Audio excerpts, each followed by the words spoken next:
বাস্তু দেবালয় দ্বিতীয় পার্ট।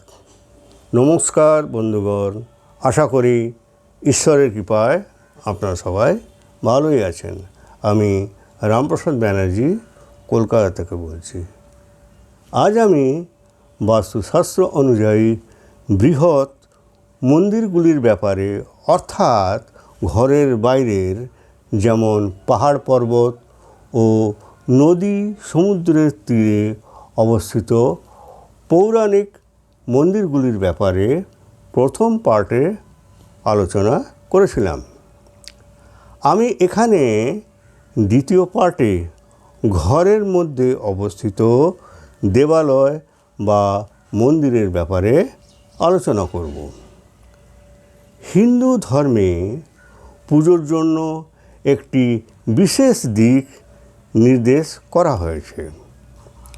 বাস্তুশাস্ত্র অনুসারে বাড়ির উপাসনার স্থানটি সবচেয়ে পবিত্র স্থানগুলির মধ্যে একটি। সুতরাং এই পবিত্র জায়গায় ভগবানকে প্রতিষ্ঠা করা অত্যন্ত গুরুত্বপূর্ণ।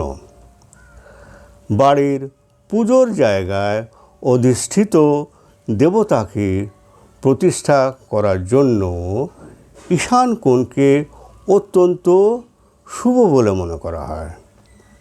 এছাড়া উত্তর বা পূর্ব দিকেও ব্যবহার করা যেতে পারে, তবে দক্ষিণ পশ্চিম কোণে ঘরের ভেতরে দেবালয় স্থাপন করা উচিত নয়।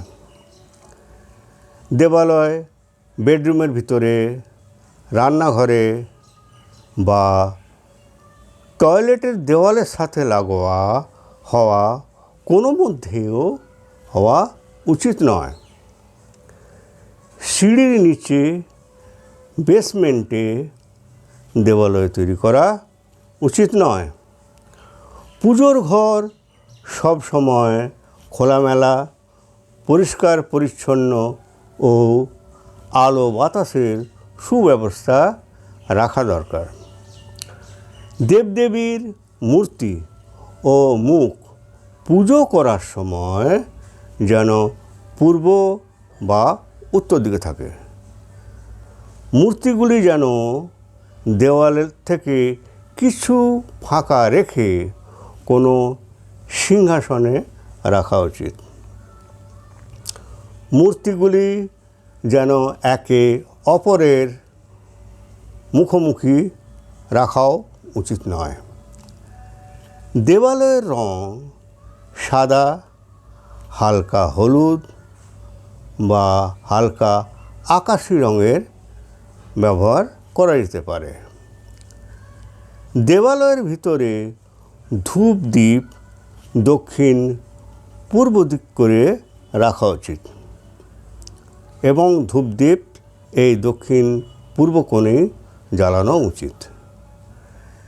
দেবালয়ের ভিতরে ভারী আসবাবপত্র কখনোই রাখা উচিত নয়। পুজোর স্থানে ভুল করেও রুদ্ররূপে থাকা দেবদেবীর মূর্তি বা ছবি রাখা উচিত নয়। পুজোর স্থানে ভাঙা বা খুঁত ধরা মূর্তি রাখা উচিত নয়, বরং তা পুকুর বা নদীর জলে বিসর্জন দেওয়া উচিত। এই বাস্তু নিয়মগুলো মেনে চললে বাড়িতে দেবালয়ের মাধ্যমে অশুভ শক্তি দূর হয়ে যায় আর ইতিবাচক শক্তি বৃদ্ধি পায়। বাস্তুর জন্য আজকের টিপস। বাস্তুশাস্ত্রের সিদ্ধান্তের অতিরিক্ত অন্য কোনো প্রকারে নিশ্চয় করা যায় না যে ভবনের নির্মাণ সঠিক হয়েছে বা হয়নি। ভিডিওটি যদি ভালো লেগে থাকে তাহলে ভিডিওটি লাইক ও শেয়ার করবেন এবং চ্যানেলটিকে সাবস্ক্রাইব করার জন্য অনুরোধ রইল। ধন্যবাদ।